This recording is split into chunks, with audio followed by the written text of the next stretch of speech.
পড়াশোনা শেষ করে প্রায় কয়েক মাস ধরেই বাড়িতে বসে আছেন শিবাংশু। তার এখন একটাই চিন্তা, চাকরি। একটা চাকরি তার কপালে জুটে গেলে সংসারটা ঠিকমতো চালাতে পারবেন। একটা চাকরির আশায় অনেক ইন্টারভিউ এবং অনেক জায়গায় তিনি গিয়েছেন, কিন্তু একটা চাকরি তার কপালে এখনো জুটেনি। শিবাংশুর ছোটবেলা থেকেই ইচ্ছে সে বড় হয়ে একটা ভালো চাকরি করবেন, কিন্তু ভাগ্যের পরিহাসে তার হচ্ছে না। কি ব্যাপার, এখন আবার বাড়িতে কে এলো? যাই একবার দেখে আসি।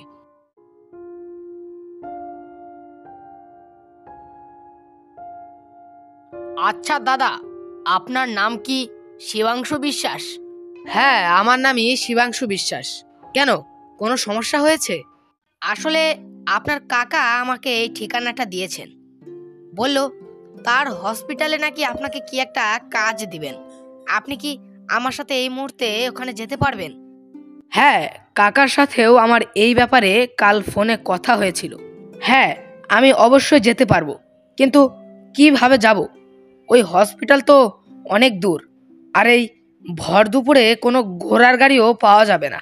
আরে আপনি কোনো চিন্তা করবেন না, আপনার কাকা তার গাড়ি পাঠিয়েছে আপনাকে নিয়ে যাওয়ার জন্য। চলুন চলুন, তাড়াতাড়ি চলুন, বেশি দেরি করা যাবে না আবার। হ্যাঁ হ্যাঁ, ঠিক আছে, চলো চলো।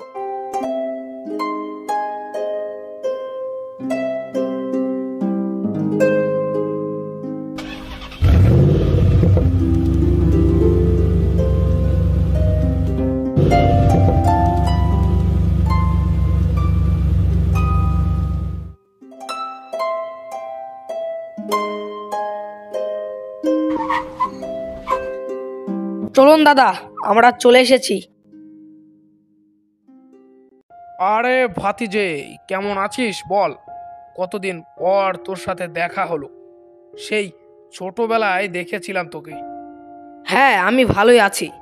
আমি অনেক দিন যাবৎ ধরে ভাবছিলাম যে তোমার এই হসপিটালে দেখা করতে আসবো তোমার সাথে, কিন্তু তার হচ্ছিল না। তা এখন কোনো এক কাজের জন্যই তোমার এখানে আসা হলো। হ্যাঁ, তা শোন, এইখানে তোকে আমি যে কাজে ডেকেছি সেটা হলো, আমাদের এই হসপিটালে একটা লাশ কাটা ঘর আছে। তুই ওই লাশ কাটা ঘরেই কাজ করবি। লাশ কাটা ঘরের কথা শুনতেই চুপ করে দাঁড়িয়ে রইল শিবাংশু। আধো আধোভাবে শিবাংশু বলে উঠল, লাশ কাটা ঘরে আমি কি করব? কেন, মূলো আবাদ করবি? পাগল কোথাকার! লাশ কাটা ঘরে মানুষ কি করে? লাশ কাটবি তুই। আর আমি যেই লোককে তোর বাড়িতে পাঠিয়েছিলাম ও হলো তোর অ্যাসিস্ট্যান্ট। তোর যদি কোনো সাহায্য লাগে ওর কাছে বলবি, ঠিক আছে? কিন্তু কাকা। কোনো কিন্তু নয়, তুই আজ রাত আমাদের এখানে গেস্ট রুমে থাকবি। কাল রাত থেকে তোর ডিউটি শুরু। লাশ কাটা ঘর এই ব্যাপারটা শিবাংশু অনেক আগে থেকেই ভয় পায়, কিন্তু কি আর করার, কোনো চাকরি তো আর সে খুঁজে পাচ্ছে না। তাই এ চাকরি করেই তার সংসারটা চালাতে হবে।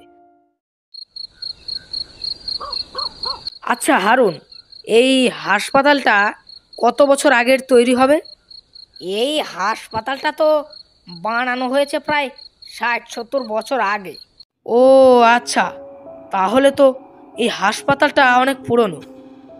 আচ্ছা, আমি যা শুনতে পেলাম এই লাশ কাটা ঘরে তো আমি ছাড়া আর কেউ কাজ করে না। এই হাসপাতালের লাশ কাটা ঘরে কি এর আগে কেউ ছিল না নাকি?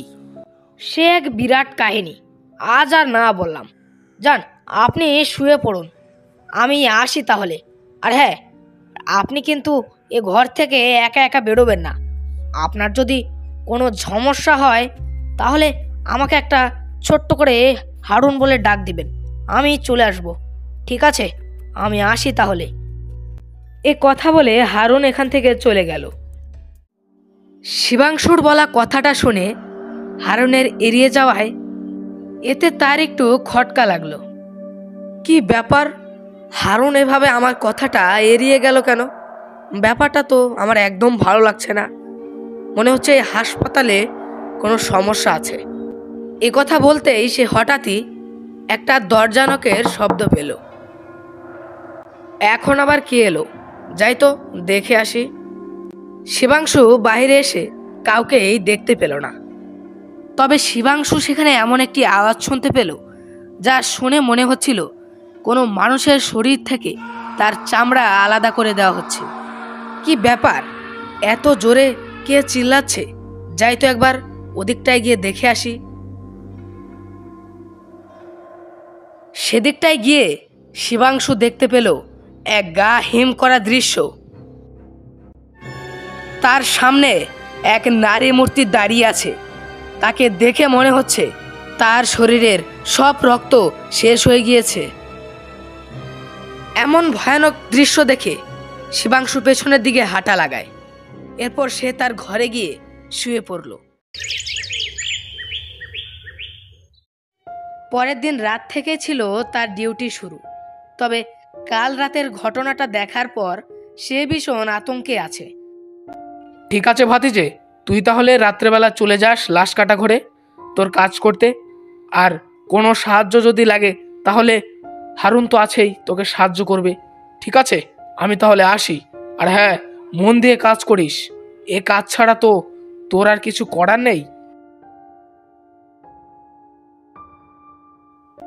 আজ রাতের কথা ভেবে শিবাংশু খুব চিন্তিত ছিল। সে মনে মনে ভাবল আজ রাতটা কোনো মতে পাড়ি দিয়ে কাল সকালেই সে এখান থেকে চলে যাবে। ঠিক আছে দাদা, আপনি তাহলে আপনার কাজ করুন, আমি আসি। আর কোনো অসুবিধা হলে আমাকে ডাক দিবেন। তুমি চলে যাবে? আচ্ছা ঠিক আছে, যাও। আর হ্যাঁ, আমি ডাক দিলে কিন্তু চলে এসো। আচ্ছা ঠিক আছে দাদা, আমি চলে আসব। আপনি কাজ করুন, আপনি কোনো টেনশন নিয়ে না, আমি আসি তাহলে। হারুন এখান থেকে চলে যাওয়ার পর শিবাংশুর ভয় আরো বাড়তে থাকে। এই ঘরে সে একাই আছে, আর তার সামনে শুয়ে আছে এক মৃতদেহ। শিবাংশু হঠাৎই লাশটির দিকে লক্ষ্য করে দেখতে পেল তার ভিতর থেকে একটা ছায়ার মতো কিছু এক বেরিয়ে আসছে। তবে হঠাৎই সেই ছায়াটি একটি নরপিশাচে পরিণত হলো। তার শরীর দিয়ে অনবরত রক্ত বের হচ্ছে, আর একেবারে ক্ষতবিক্ষত চেহারা তার। এই কে, কোথায় আছো? আমাকে বাঁচাও! এই এই নরপিশাচটা আমাকে মেরে ফেললো, কেউ বাঁচাও আমাকে! এই চুপ কর, চিল্লিয়ে কোনো লাভ নেই। তোর আওয়াজ এক ফোঁটো বাইরে যাবে না, তোকে কেউ বাঁচাতে আসবে না। তোর মতো অনেক লোকজনকে আমি মেরেছি যারা এই লাশ কাটা ঘরে লাশ কাটতে এসেছিল, আর আজ আমি তোকেও মারবো। কি ব্যাপার, এই লাশ কাটা ঘরের ভিতর থেকে এমন চিৎকারের আওয়াজ কেন শোনা যাচ্ছে? ব্যাপারটা তো ভালো না। যাই তো ভেতরে গিয়ে দেখে আসি কে বিপদে পড়লো। হয় হয়, এ তো দেখি সেই নরপিশাচটা যাকে আমি 50 বছর আগে বন্দি করেছিলাম। এ বের হলো, আমাকে তো কেউ খবরও দিল না। এখনই এই ছেলেটাকে বাঁচাতে হবে, না হলে তো এই নরপিশাচটা তাকে মেরে ফেলবে। এই নে শয়তান, জাদু মন্ত্রের গোলা, আর আগুনে পুড়ে ছাই হ।